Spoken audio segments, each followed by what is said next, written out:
Excuse me. A sharp voice cut through the lobby. This bag is heavy. Take it to the diamond suite immediately. I froze, my hand hovering over a stem of white orchid. I didn't need to turn around to identify the speaker. I knew that voice better than I knew my own heartbeat. It was the voice that had critiqued my posture, my grades, and my dreams for 28 years. Slowly, I turned. My mother, Linda, stood 3 feet away, tapping a manicured nail against her Louis Vuitton trunk. She wasn't looking at my face. She was looking at the beige apron I wore over my silk blouse to protect it from the pollen. To her, the apron wasn't protective gear. It was a definition. It made me invisible. Well, she snapped, snapping her fingers. Are you deaf? I said. The diamond suite. I looked past her at my father, David, scrolling through his phone, and my sister, Ashley, taking a selfie. They didn't see a daughter. They saw the help. A cold, hard clarity settled over me. I lowered my head, masking the fire in my eyes. Of course. Ma'am, I murmured, grabbing the heavy handle. Right away. Have you ever been underestimated by the people who were supposed to know you best? Drop a yes in the comments if you know how that stings. Let me know where you are listening from tonight. The elevator ride to the penthouse was a masterclass in dehumanization. I stood in the corner, holding the bags, while my family filled the space with the scent of expensive perfume and desperation. I still can't believe we got the reservation. Tyler, my sister's fiancé, said, adjusting his Rolex. My assistant had to call in a favor with a senator. This place is booked out until 2026. It is all about presentation, my father replied, not looking up. If you are going to pitch to this elusive owner, you need to look like you belong in her world. We need to show her we speak the language of luxury. I stared at the steel doors, fighting the urge to laugh. They were trying so hard. I heard she's a recluse. Ashley chimed in. Probably some tech billionaire's ex-wife who bought a hotel to feel important. I bet she doesn't even run it. Doesn't matter, Tyler said. The pitch is solid. Azure Horizon is stuck in the past. No AI concierges. No biometric room entry. It's too analog. I'm going to show her how to bring this place into the 21st century. I tightened my grip on the luggage. Azure Horizon wasn't analog by accident. My guests paid $2,000 a night specifically to escape the surveillance economy. Tyler didn't understand the product. He just saw a wealthy target. It is a shame Chloe isn't here. My mother sighed, sounding relieved. This place has her style. You know, that whole earthy thing she was into before she ran off. Please, Ashley scoffed. Chloe would be a disaster here. Can you imagine her networking? She is better off wherever she is. Waitressing in Vermont. Somewhere cold and irrelevant. My father grunted. As I listened, my mind drifted to signaling theory. In nature, there are 2 types of signals. Costly signals, like a peacock's tail, prove strength because they are hard to maintain. True power is often quiet. It is the black t-shirt of the billionaire. It is the resort that doesn't need to scan your retina to know who you are. Then, there are cheap signals. My family was drowning in them. The logos, the name-dropping, the demand for luxury without understanding it. They were screaming, "We are important," because deep down, they were terrified they weren't. By treating me like a servant, they were trying to elevate themselves. The elevator arrived at the diamond suite. The doors opened to a panoramic ocean view. Wow, Ashley breathed. Okay, this is decent. Decent, Tyler laughed. Babe, this is the best suite on the coast. And after tomorrow, when I close this deal, we will be staying here for free. Partners' perks. I followed them in, setting the bags down silently. Hey, you, tu la bargle. Girl, What is the Wi-Fi password I need to upload the pitch deck? It is disconnect. Sire, I said softly, all lowercase. He frowned. Seriously, that is the password. It is the resort's philosophy. Sire. Yeah. Well, it is stupid. He muttered. Just get us some ice. And tell housekeeping to bring extra towels. The ones in the bathroom look standard. They were 700-gram Egyptian cotton. But I nodded. Yes. Sire. I walked out. My hands steady. They wanted to play the status game. Fine. I would let them build their tower of cheap signals. And then I would pull the foundation out from under them. I pushed open the door to my private office. The sanctuary. I walked to the wall of monitors. Watching my family on screen, 4, as they strutted toward the spa, they moved as if they owned the ground beneath their feet. Never suspecting it was paved with my desperation. He said at me disc. Touching the framed zoning permit on the wall.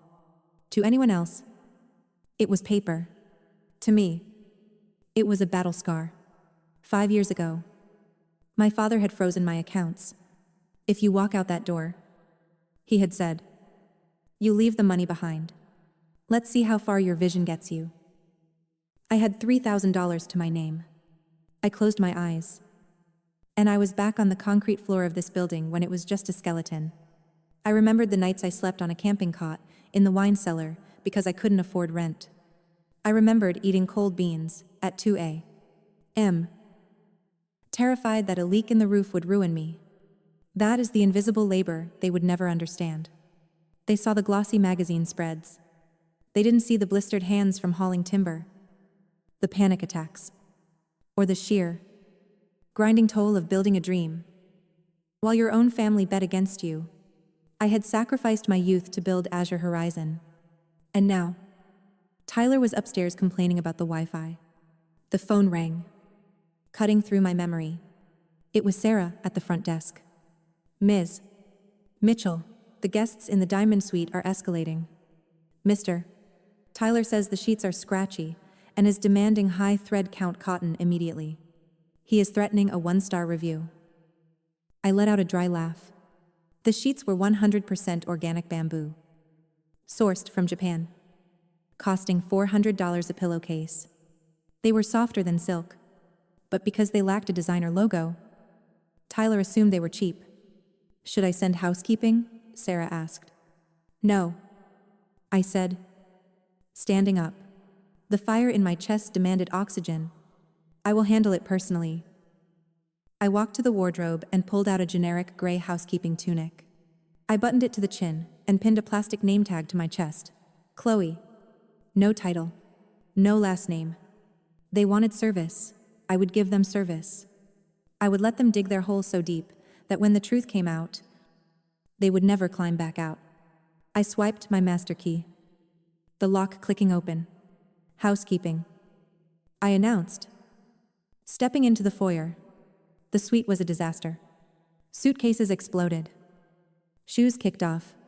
Tyler was on the chaise lounge. Not looking up. About time. He grunted. Bedroom. Fix it. And take those sandpaper rags with you. I walked past him, suppressing the urge to correct him. In the bedroom, I knelt to gather the rejected bamboo duvet. I felt the cool, silky fabric, and felt a strange detachment. Chloe. The voice was sharp, incredulous. I froze. Slowly. I stood and turned. Ashley stood in the bathroom doorway, holding a bottle of toner. Her mouth open. She scanned me from my sensible shoes to the gray tunic, finally landing on the name tag. The silence was thick. Tyler wandered in. What is there a problem with the maid? It's Chloe, Ashley whispered. A slow, terrible smile spreading across her face. My sister. Tyler's jaw dropped. No way. The chef's sister. The one who ran off. He laughed. Wow. Mom said you were struggling. But Housekeeping. That's rough. I am the head of housekeeping for the VIP wing. I lied smoothly. Ashley circled me, pinching my uniform distastefully. Head of housekeeping. So, you change sheets for a living. That's what you gave up the trust for, to scrub toilets for people like us. It is honest work. Ashley, I said, and I take pride in it. It's servant work. She scoffed. God. Imagine if Dad saw you. He'd be mortified. Mom uses you as a cautionary tale. You know, don't end up like Chloe. Looking at you now? She was right. The sting was sharp. But looking at her anxious eyes, I realized what this was. The crab bucket mentality. If a single crab tries to climb out of a bucket, the others pull it back down. Not out of malice, but panic. If one escapes, it proves the others could have escaped too, but chose not to. Ashley was pulling me down because she had to. If I was happy outside the Mitchell script, her entire compliant existence was a sham. She needed me to be a failure to validate her own choices. I'm happy. Ashley, I said quietly. Happy, she laughed brittly. You're changing my sheets. Don't pretend. It's pathetic. I'll go get the cotton sheets, I said, stepping back. The trap was set. Yeah. Do that, Tyler said, kicking his feet up. And be quick. I have a big meeting tomorrow with the owner. You know, the person who actually runs things. I paused at the door. Good luck with that meeting. Tyler, I hear she has very high standards. I don't need luck, he called out. I'm a Mitchell. We always win. Slowly, I turned. My mother, Linda, stood 3 feet away, tapping a manicured nail against her Louis Vuitton trunk. She wasn't looking at my face. She was looking at the beige apron I wore over my silk blouse to protect it from the pollen. To her, the apron wasn't protective gear. It was a definition. It made me invisible. 2 hours later, I was restocking towels by the pool when Tyler shadowed me. Hey, staff. I straightened up. How can I help you? Sire. He leaned in, whispering. I need a favor. The Omakase Spa experience. The app says 6-month waitlist. But I need to get in tonight. I need to be centered for the pitch tomorrow. I stared at him. The Omakase Spa was $1,200 a person. I'll make it worth your while, he said, pressing a crumpled $20 bill into my hand. Buy yourself better shoes. He was trying to bribe the owner of a multi-million-dollar resort with $20 to steal a $2,400 service. I will see what I can do, I whispered. Check your app in 10 minutes.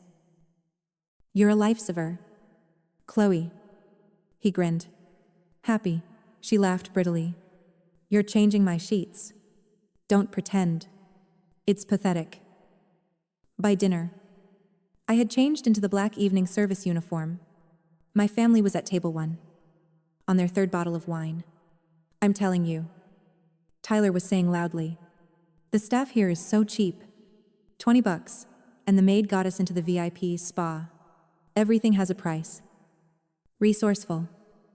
My father nodded. But this wine. For $300. I expected more body. It is a bit thin. And the portions.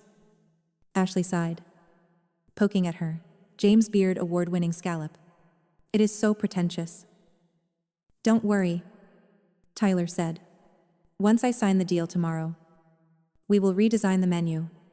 Get some real food in here. I poured their water. Silent. They were consuming the best work of my life and spitting it out because they lacked the palate to understand it. To fooling the owner, Ashley giggled, raising her glass. I watched him walk away. I pulled out my tablet and overrode the scheduling block. The trap was open. I stepped back into the shadows. I checked the tablet, between the suite, the spa, and the vintage wine. Their bill was $12,000. $540. Enjoy the wine. Dad, it is the most expensive glass you will never enjoy. The executive conference room looked out over the break of the ocean. Waves crashing rhythmically against the cliffside.